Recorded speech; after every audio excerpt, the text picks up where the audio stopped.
porque a microfísica do poder basicamente é isto, ou, por exemplo, a banalidade do mal de Hannah Arendt di, o que nos ven a dicir é que as persoas non actúan mal por maldade, senón por falta de pensamento e de reflexión.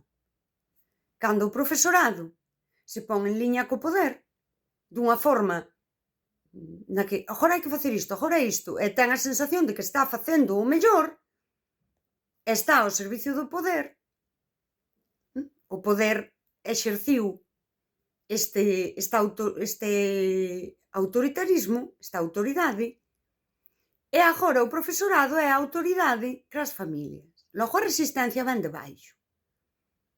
As familias, cando incomodan, cando creen que están expoñendo demasiado ás crianzas, non? Que ten o seu fillo, a súa filla, e creen que as están expoñendo moitísimo, e ven que non hai avance, non? E que eu xa fixen todo isto, e non se está solucionando o problema do meu neno ou da miña nena, enfrontanse ao profesorado.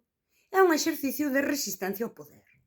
E daquela empezan é que as familias non colaboran. A familia non pode nomealo como a min, pero está exercendo unha resistencia ao poder.